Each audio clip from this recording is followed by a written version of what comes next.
ഈ മധ്യ കേരളത്തിലേക്കാണ്. അവിടെ നിന്ന് വിഷ്ണു സുരേഷാണ് ചേരുന്നത്. വിഷ്ണു, ഇന്ന് മധ്യ കേരളത്തിൽ നിന്ന് നമ്മൾ പ്രതീക്ഷിക്കുന്ന ഏറ്റവും പ്രധാനപ്പെട്ട വാർത്തകൾ എന്തെല്ലാമാണ്?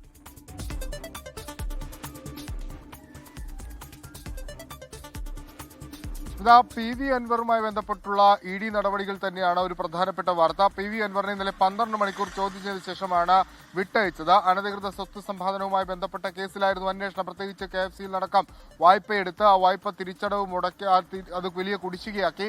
അതിൽ ഇത്രയും വലിയ കുടിശ്ശികയാനുള്ള കാരണം എന്താണ് നിങ്ങളുടെ വരുമാനം തുടങ്ങിയ കാര്യങ്ങളൊക്കെ വിശദമായി തന്നെ ഇ.ഡി. ചോദിച്ചറിഞ്ഞിട്ടുണ്ട്. ഇ.ഡി. പി വി അൻവറിനെ വീണ്ടും ചോദ്യം ചെയ്യാനുള്ള സാധ്യതയും നിലവിൽ തെളിഞ്ഞിട്ടുണ്ട്. അതുമായി ബന്ധപ്പെട്ടുള്ള ഡെവലപ്മെന്റ്സ് ഇന്നുണ്ടാകും. ഒപ്പം മറ്റൊന്ന് ആന്റണി രാജുവുമായി ബന്ധപ്പെട്ടുള്ള വിഷയമാണ്. ആന്റണി രാജുവിന്റെ കുറ്റക്കാരനാണ്, തൊണ്ടിമുതൽ കേസുമായി ബന്ധപ്പെട്ട അദ്ദേഹം കുറ്റക്കാരനാണെന്ന് തിരുവനന്തപുരം കോടതി വിധിക്കുകയും അദ്ദേഹത്തിന്റെ MLA സ്ഥാനമടക്കം നഷ്ടപ്പെടുകയും ചെയ്തിരുന്നു. അദ്ദേഹം അഭിഭാഷകനായിരിക്കെയാണ് ഇത്തരത്തിലൊരു തൊണ്ടിമുതൽ കൃത്രിമത്വം അതിൽ നടത്തിയത്. ആ പശ്ചാത്തലത്തിൽ അദ്ദേഹത്തിനെതിരെ ബാർ കൗൺസിൽ നടപടിക്കൊരുങ്ങുകയാണ്. ആ നടപടി ആലോചിക്കുന്നതിന് വേണ്ടി, ചർച്ച ചെയ്യുന്നതിന് വേണ്ടി ഇന്ന് ബാർ കൗൺസിലിന്റെ അച്ചടക്ക സമിതി എറണാകുളത്ത് ചേരുന്നുണ്ട്. അതിനുശേഷം അദ്ദേഹത്തിന് നോട്ടീസ് അയക്കും.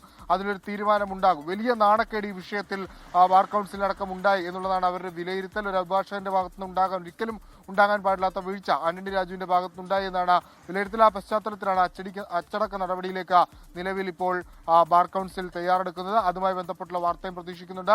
ഹൈക്കോടതിയിൽ കൂടത്തായി കേസുമായി ബന്ധപ്പെട്ട് ജോളി നൽകിയിട്ടൊരു ഹർജിയുണ്ട്. അതിന്റെ ഒരു വെബ് സീരീസ് പുറത്തിറങ്ങുന്നുണ്ട്. അത് വിലക്കണമെന്നാവശ്യപ്പെട്ടാണ് ജോളി ഹർജി നൽകിയിട്ടുള്ളത്. അതുമായി ബന്ധപ്പെട്ടുള്ള വാർത്തകളും ഹൈക്കോടതിയിൽ നിന്നുണ്ടാകും.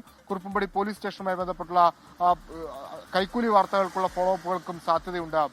സ്മിത, ശരി. ലോകത്തെവിടെയായാലും ഏത് സമയത്തും 24 വാർത്തകളും ഓഗ്മെന്റഡ് റിയാലിറ്റി പാക്കേജുകളും എക്സ്പ്ലെയിനറുകളും വിശദമായി കാണാൻ ഞങ്ങളുടെ യൂട്യൂബ് ചാനൽ നിങ്ങൾക്ക് സബ്സ്ക്രൈബ് ചെയ്യാം.